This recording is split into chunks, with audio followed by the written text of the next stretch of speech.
Napakaganda ng ating ebanghelyo ngayon sapagkat ito ay naglalarawan ng kadalasang ating karanasan sa ating buhay.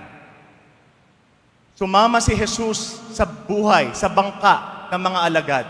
At sa gitna ng lawa, dumating ang isang napakalakas na unos. Hinambalos ang bangka ng malalakas na alon. Sa aking imahinasyon, kuminsan iniisip ko baka madilim, mahangin, malakas ang ulan, basang-basa at takot na ang mga alagad.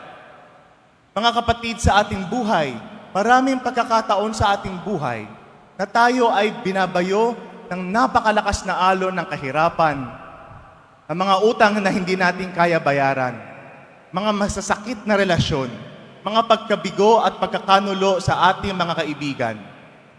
Kuminsan, mga kapatid, napakahirap ng ating buhay, napakadilim, malalim ang dagat, malakas ang alon, malakas ang hangin. Tila iniwan na tayo ng ating Panginoon.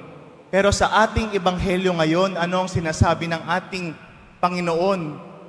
Kahit na malakas, hindi tayo naiiwang mag-isa sa ating bangka.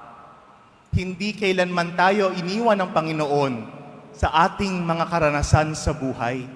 Sa bawat ginhawa, sa bawat kalungkutan, luha o kagalakan, nariyan lagi ang Panginoon. Kuminsan, hindi lang natin agad nararamdaman. Kasi kuminsan, gusto natin ang Panginoon nagsasalita, kumikilos, lubos na makapangyarihan. Pero sa ating ebanghelyo ngayon, ang Panginoon ay natutulog sa bangka. Natutulog, pero hindi iniwan ang bangka. Hindi iniwan ang kanyang mga alagad sa unos, hindi iniwan sa bagyo at sa hirap ng buhay. Mga kapatid, paano ba natin mararanasan ang Panginoon sa ating buhay? Tingin ko, hindi natin kaagad nare-realize, pero ang isa sa mga pinakamagandang paraan upang maalala ang kabutihan at awa ng Panginoon ay pag-alaala. Pag-alaala. Mga kapatid, lagi natin yung kinakanta tuwing tayo ay nagsisimba. Bayan, muling magtipon. Alalahanin natin ang kabutihan na ginawa ng Panginoon sa ating buhay.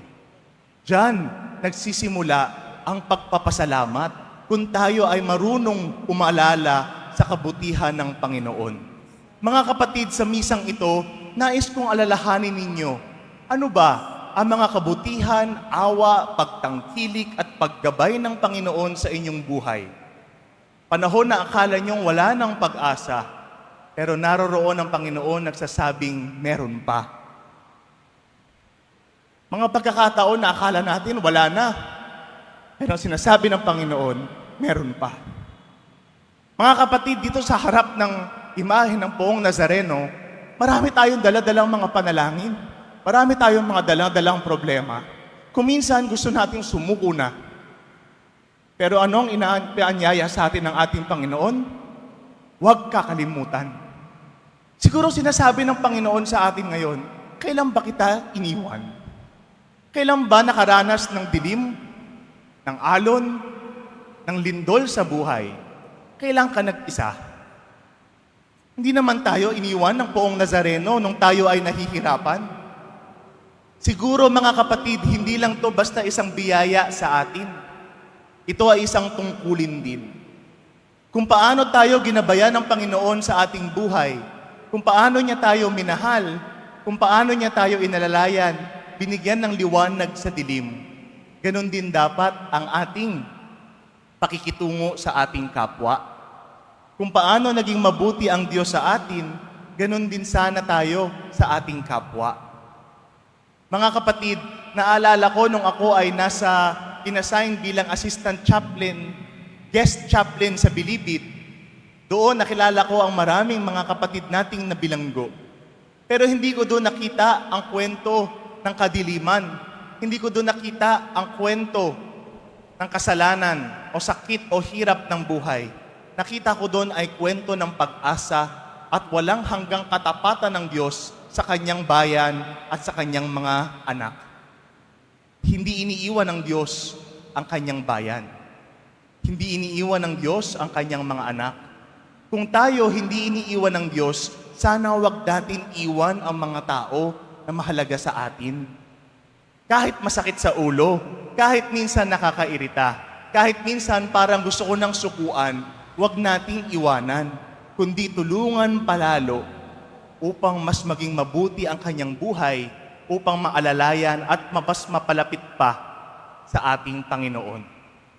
Kung paano tayo ginabayan ng Diyos, sana ganun din tayong gumabay sa ating mga kapatid. O hindi lang doon sa mga lagi nating kasama, hindi lang doon sa mga gusto natin kasi pareho kami ng opinyon, kundi lalong-lalo na sa mga taong kadalasan mahirap mahalin. Mga kapatid, bakit ganon ang ating dapat iuugali sa ating kapwa?